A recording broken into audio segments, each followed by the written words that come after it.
Mic check. Morning Masters Podcast, your host, man, of course. Hey, man, I want to start by saying shout out to all the supporters, man. Shout out to all the listeners, the sharers, anybody that pushes forward the Morning Masters brand. I want to shout out you guys first. Whether you listening, you watching, you glancing, audio, video, you sharing it, you liking the story, you creating dialogue, you putting on your Snap, your Instagram, whatever you're doing to push further the More Than the Masters brand and podcast. I really, truly appreciate you, and I hope that you keep doing what you're doing. I hope that I keep putting out content that you all like and can relate to and want to support. So that's first and foremost. Thank everybody that's supporting. So this is just another thinking out loud. What I typically try to do with these is just think out loud. I don't know, just think out loud. So a lot of time when I'm talking, you might see me rambling and rumbling or going back and forth with an idea or changing my mind. That's because that's what you're doing. You just thinking out loud. You just thinking. You know, it's no parameters, there's no notes, there's no cue cards, there's no talk about this point, that point. You know, it's none of that. It's just you talking. I do have a concept or idea that I'm thinking about, and I go from there. And it's also just to put content out, to put continuous content out. I told myself that I had years where I was consistent. I had times where I was very, very consistent. And I do still want to continue to be consistent. And I want to grow my audience week by week if I can, content piece by content piece, right? But I also want to put out great content. I don't want to put out duds. Like I don't want to keep testing out things and putting out a dud here, a dud there. I want to put out quality content every time I put something out. And I think with consistency still, don't get me wrong, but my goal isn't to put out something out every single Monday or every single Tuesday or I don't care for that. I want to make sure when I put out something that it's hitting home somewhere or that it means something to somebody somewhere. That's where I'm at right now with it. Like that's me though. Everybody's different. I just like heavy hitters now. Like I want to go for knockouts every time if I can right now. I'm not worried about having the most jabs. So with that being said too, I also use this topic and this segment as a means to promote things and things that I saw or that I've received. So first off, I know y'all probably tired of seeing the jacket, but I love it, and I do want a different color style. Reggie, if you're watching, I need one of these in red and white or in gray and red. Hate to say it, but Laney colors. I need different colors. So, and I'm willing to shop with you with it. You know what I'm saying? I wear one on podcast. I love the jacket. I like the way it fit. It's actually getting a little chilly out right now. I think the fair started the other day in Augusta, Georgia. I think it's like 70 to high today, and it's windy a little bit. So definitely time to bring the sweaters out, the hoodies out. But for me right now, I don't have the new brand of hoodies this season yet, so I'm still promoting my guy. Came from nothing. So you might have seen him in the last 6-7 videos. But it's been chilly for real. I ain't just wearing this weird. I ain't been sweating wearing it. It's been chilly. But aside from the brand, let me take the jacket off actually. I wanted to support a new clothing line, fairly new rather. I don't know if y'all saw the rose. Can you see the rose in the back? Not to get confused with the rose. Y'all know what I'm talking about. Not to get confused with that. Just a regular rose. So now that I got that jacket and stuff on here, so I want to definitely first shout out my girl Yana with Concrete Roses clothing line. You know what I'm saying? This is a dope brand. So it just got a black shirt, black and gold. You can't go wrong with that, right? I just matched the chain too. Let me put the chain. Let me stop playing. Let me put the chain up. Man, I'm bugging out. But it goes with the shirt. I like the shirt because I'm not muscular at all. I'm gonna be honest with you. I'm not a muscular guy. I'm very regular. At least in the sense of I'm not regular. I don't know why I said that for. So I like the shirt because of how it fit on me. You know what I'm saying? It fit well. I could tell I washed it already twice. It don't look like it. It looked brand new. It's still very, very black. And then the rose on the back is fire. I just like the idea of the clothing line, but I'm just a supporter. You know what I'm saying? I'm a support black women, black men in my community, people that I know that I can touch, feel, like just see. I communicate with, we joke with on a daily basis. I'm always support them because it's been strangers that supported me, and we've created some type of bond or relationship, whether it's just a podcast based or whatever. And I can tell you firsthand that those interactions or those encounters don't go unnoticed. Like they mean a lot to you. So I support because I don't know what it means to somebody to support. I ain't know I'm gonna like the shirt or not. I ain't know I'm gonna like the feel. But when I got it, I love it. Like I actually kept it at the studio a few times just so I can wear it in videos. Some haven't been released yet. Some won't be released, but I want to say this about the shirt though, 'cause I like to give people their segment, they flowers, right? No pun intended, they roses. But I like the concept of the shirt, which is concrete roses, because in my community, I feel like, especially with me, I can speak myself. I feel like we all are the epitome of that, of concrete roses. We're not what we came from. We're not what we were raised as. We're not. Some of us aren't in the same homes we were raised as. You know, we use that concrete-based setting, that jungle we lived in, and we watered ourselves. And you see beauty in the struggle. You know, I think like roses, they simplify like love, romance, beauty type thing, you know. And to have a concrete rose is like what George be saying. George be saying like an oxymoron. You know what I'm saying? It's like an oxymoron to have a concrete rose, right? You think concrete, you think dirt, you think being stepped on, you think hard, think shell, you think like a hard cover, impossible to break, but nonetheless still being drilled. These are things you think about when you have these type of words thrown around. It's in your mind. It's a imaginary figure, imaginary word, right? So I wanted to use this time to not only promote the brand, promote the shirt, which is amazing, but talk about some concrete roses, you know, in my life. What I can say is I know a lot of people know me for being a great, great dad. They think, or they not that they think, because that's not true. It is true, but they just feel like, you know, you're the greatest dad. You know what I'm saying? And I do feel that way as well. I feel like I'm a great dad, and I feel like I'm a better dad than my dad was. And I want to stop there before I say this. Within this segment, no way, shape, or form am I ever trying to discredit or take anything from my parent or parents or anybody. When I'm telling this story, when I'm talking, I'm just using my experiences. I'm not telling nobody else's business. I kind of made an art of that, of being able to use my experiences without telling somebody else's business, or being able to talk about my experience with somebody and not tearing them down. So I'm going to start by saying that love my pops to death, and nobody can make me feel no different way about him. Like, I love him to death. I was always told by him, by my parents, by my mom, the goal is always to be a better parent than the one you had. So when I say I'm a better dad, I'm not by no means saying that my dad was just trash or this, that. No, I'm not saying that. I'm just saying that I looked at what the dad I had and I wanted to become a better one. He could have been a perfect dad. I want to be more perfect. That's what I'm talking about when I say that, right? So they look at me like that and they say that, but you know, it's a lot of levels, a lot of layers to a person. So, and I don't have this crazy dad sob story, right? I knew my dad my whole life, right? But one thing, and it's not his fault ever, he had a situation that caused him to not even be in my life for a short time, you know. But that short time was very vital to me, because that's the time when boys become men. Granted, I'm from a concrete jungle, so I had already been seeing things that should have made me a man early on with him around. And I wouldn't say nothing because that's what you were taught. That's the jungle. That's what you're taught. You don't just always cry about this or say this, that, and third. I've had experiences while he was around and there, and he even told me during them times, like, this is gonna make you a man. This is how you handle that. This is how you handle that. So definitely shout out to my pops, right? But from the time I was about 13 to 17, I did not, 13 to 18, sorry, I didn't even see my dad. Like, I had no visual of my dad. I didn't see him.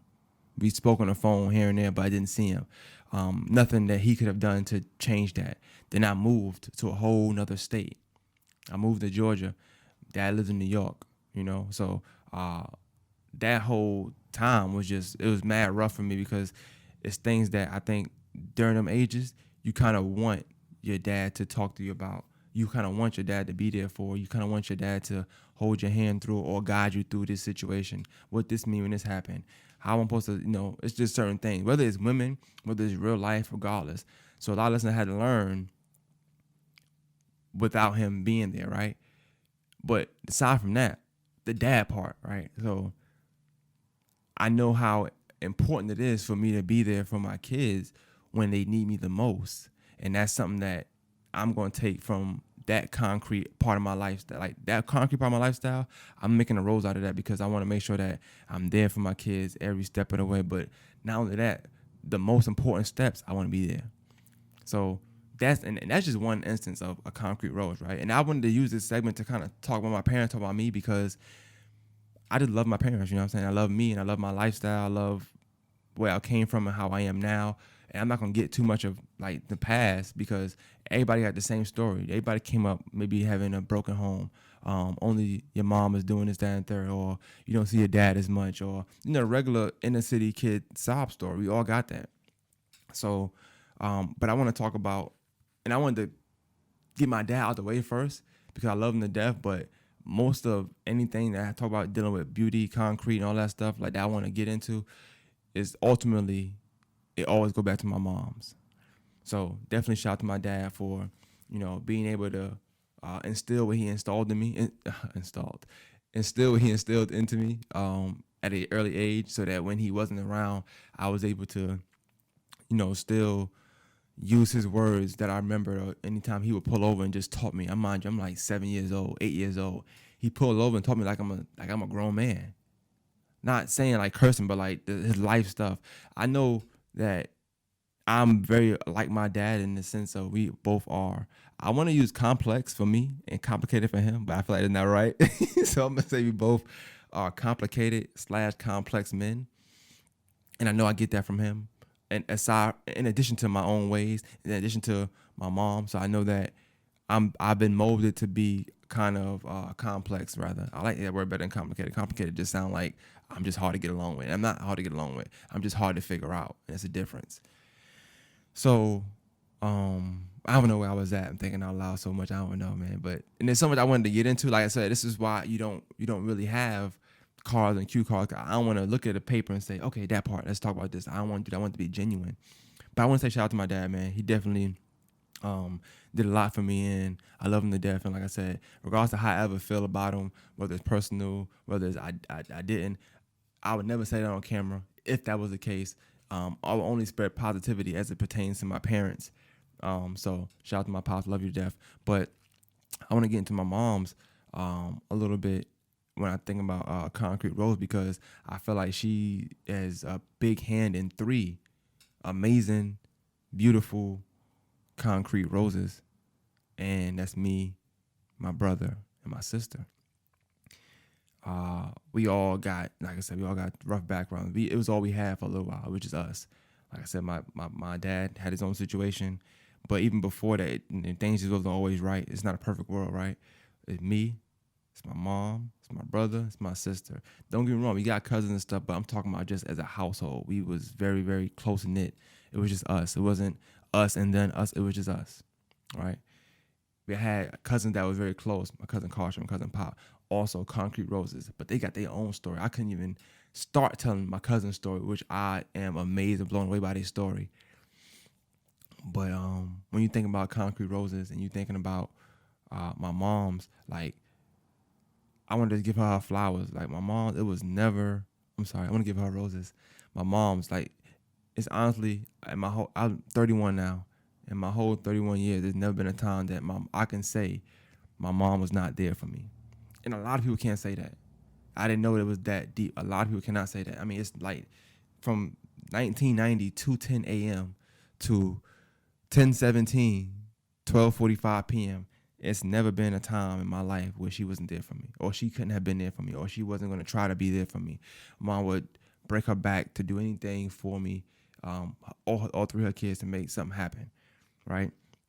And you think about a concrete rose, like, the concrete is her not being able to finish school when she wanted to finish school, her not being able to do things she wanted to do when she wanted to do them, her giving up and sacrificing so much stuff just for us to live a comfortable life, which, like I said, it wasn't always great in roses and peaches. Don't get me wrong. A lot of concrete days,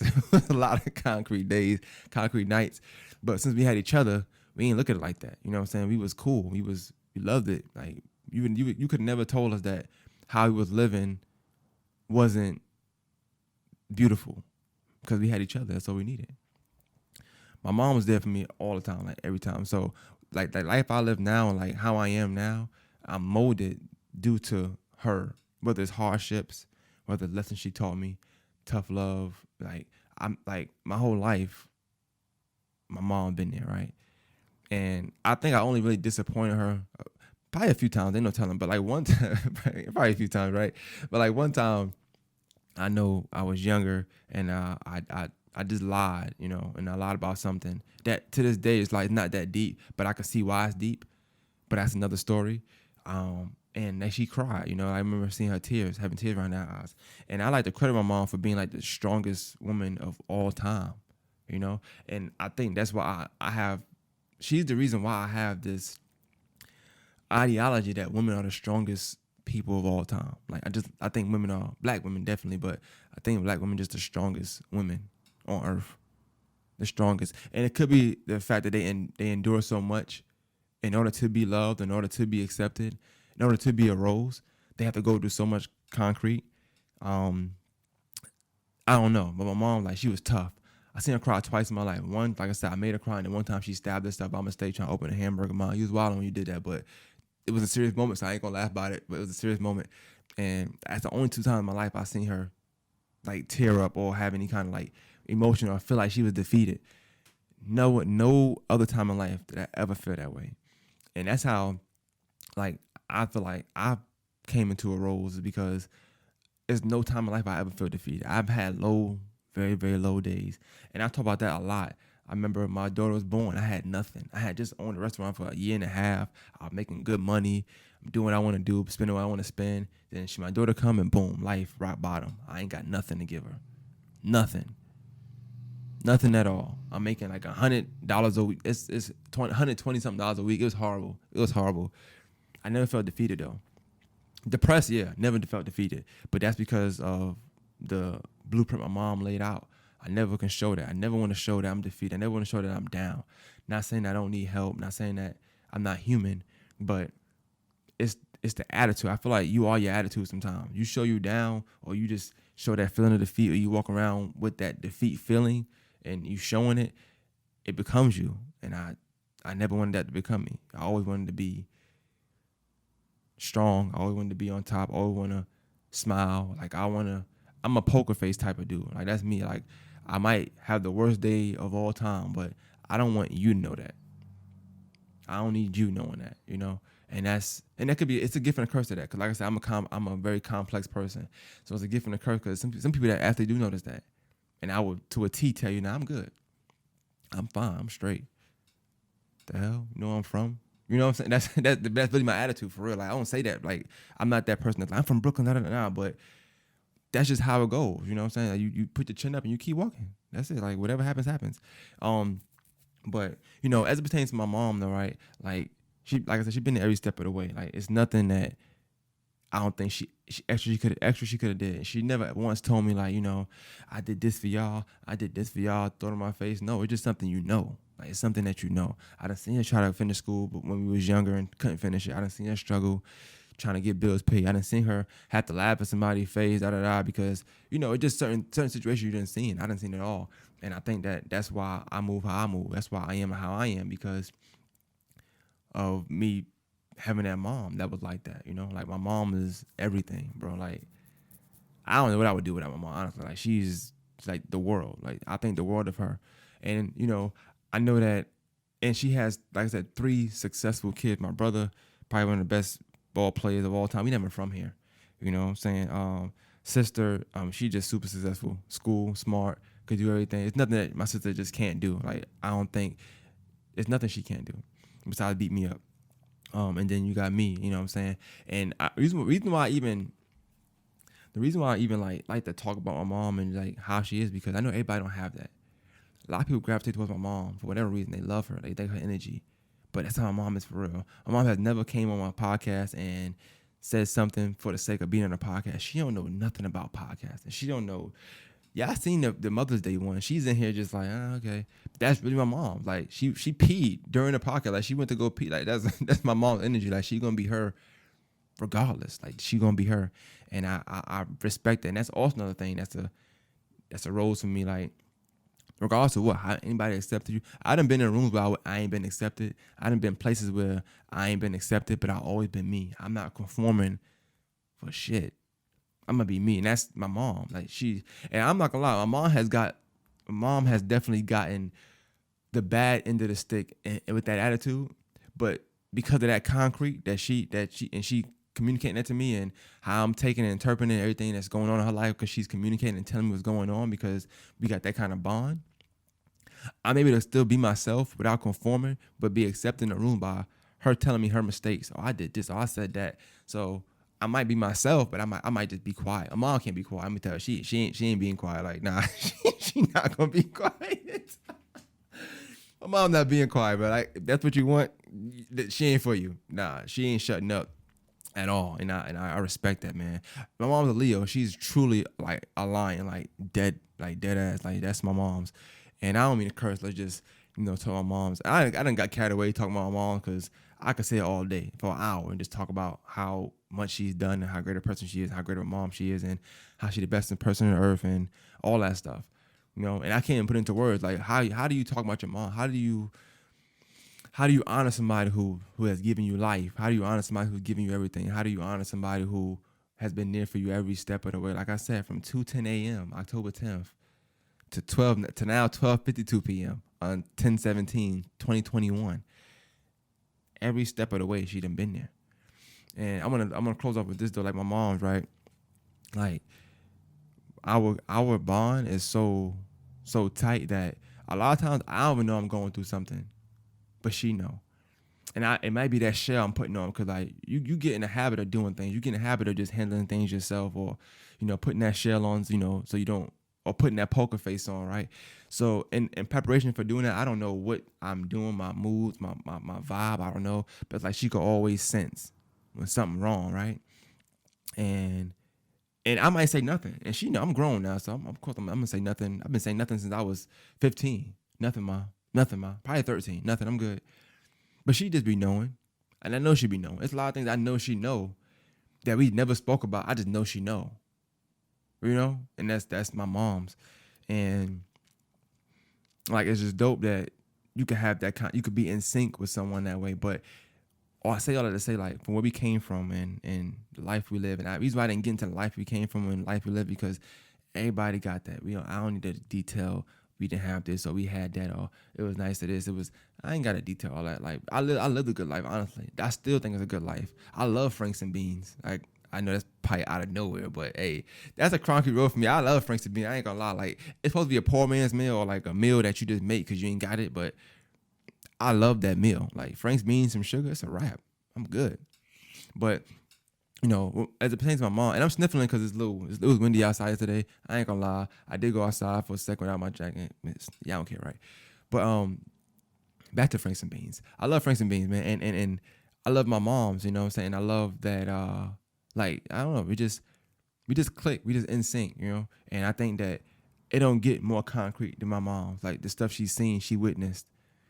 Like I said, and I don't tell nobody business on a negative tip. I'll never like say, oh, she did that and this happened, or she did that and that happened. But like, I know some things she's seen, and a lot of things she's seen, I've seen, and I can relate to her in some senses.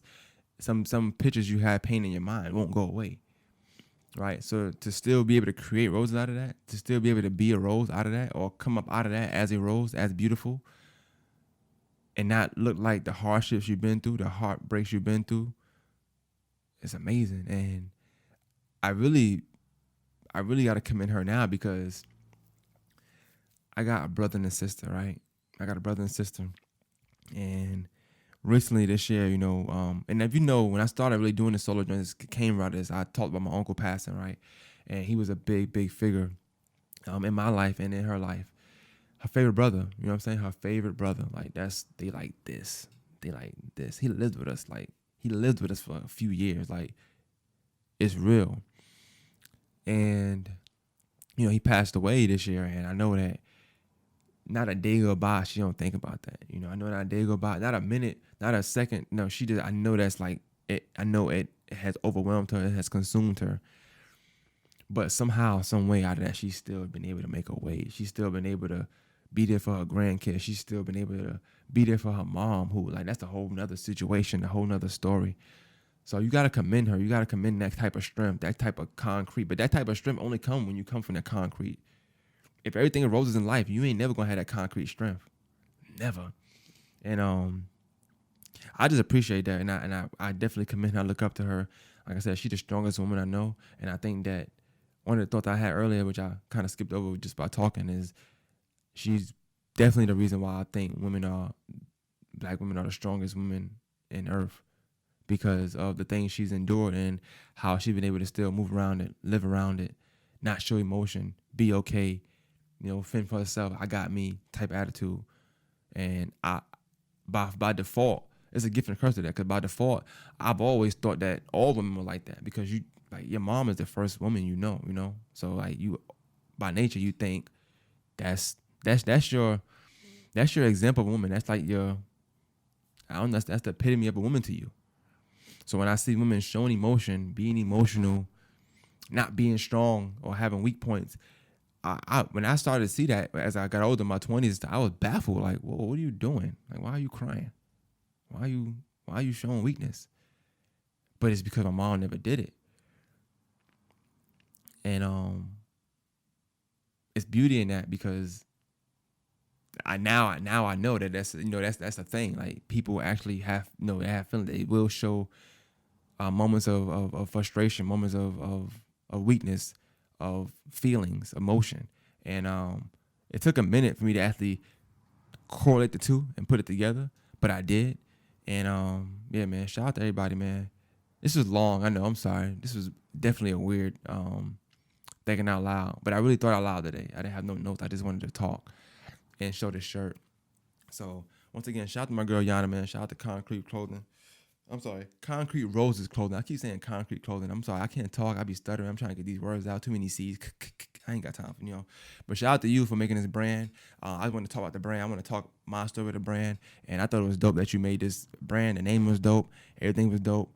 I will be shopping with you more. If you got hats, please let me know. Give me a sweater. About to be that time of the year. I love my sweaters. And yo, shout out to y'all, man. Motor Masters, we out.